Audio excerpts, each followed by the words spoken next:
Okay, this is an addendum to bunnies, baskets, and eggs, and why December 25th. Now, first, we're going to go over something real quick that I was too irritated to address, right away, and that is here. It says,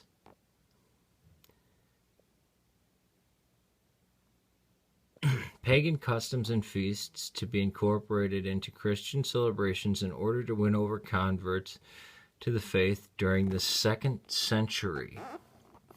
A spring festival celebrated in much of the Roman Empire honored the Saxon goddess Estre. Now, am I holding this wrong so that you can't see it? Now, the Anglo-Saxons had no clue who the Roman emperors were. And you're talking about 2nd century. The Roman Empire would not become Christian until the 5th Empire, or until the 5th century. The 2nd century was one of the harshest persecutions against the Christians.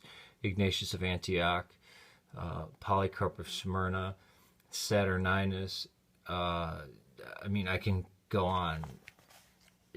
Just barbaric torture.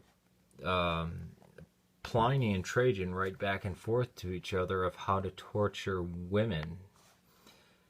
And Saxon goddesses, the Romans had left Britain, and then the Saxons entered Britain. The twain never met, not on the battlefield, not during trade.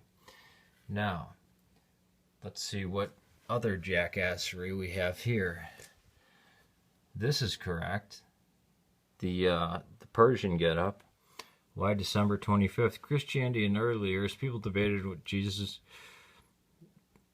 birthday should be celebrated. Some Christians were against observing it at all. Which ones?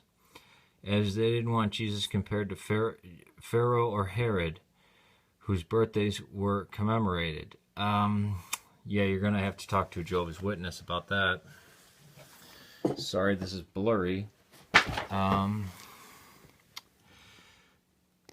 But in the 4th century, Pope Julius made it official Christ's birth would be celebrated on December 25th. Oh, in the 4th century. Yeah, so it's not like it was March 25th that Cyprian wanted it celebrated. December 25th was already considered a birthday of the sun.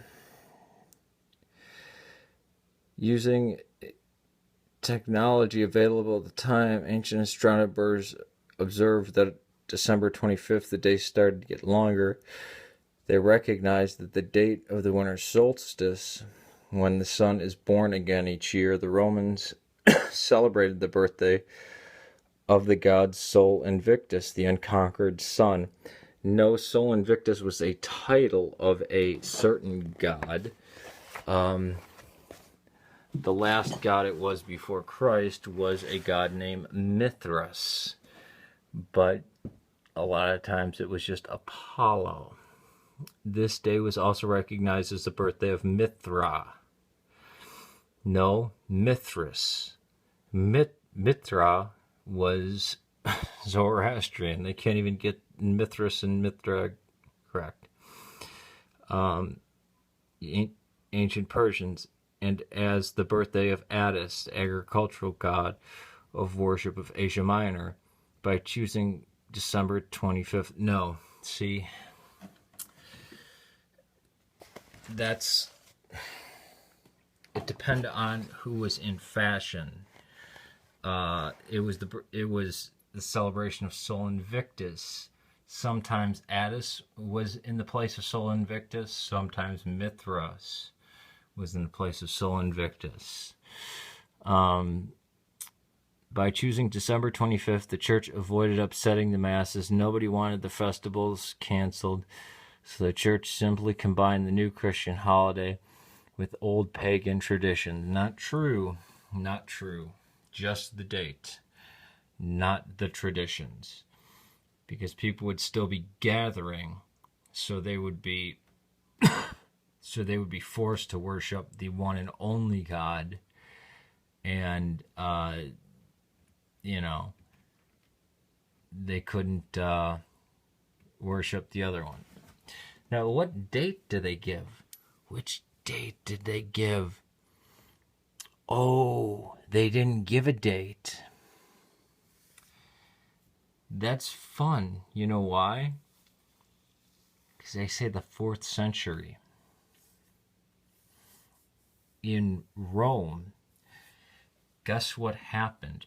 Early in the 4th century, Rome became the biggest backwater. It became the... It became so... It became the middle of nowhere when Constantine moved his capital, because there was too much pagan crap there anyways. Pissed off the Pope real bad. But I want to get back to that Anglo-Saxon thing with the Germans and the rabbits and the eggs. That in the 2nd century, the Romans, who were actively slaughtering the Christians, were trying to appease the Anglo-Saxons, Germanic people they had never met, ever. Didn't even have any contact with. They enslaved some of their cousins. Yet they were willing to combine an outlawed cult with some of their gods, which I'm sure their gods would have been outlawed too. They would have just used Minerva or Demeter or something, or Hera. I mean, so ludicrous. I mean, the real question is, can Protestants, it's by the same people, can Protestants do history? My answer would be no.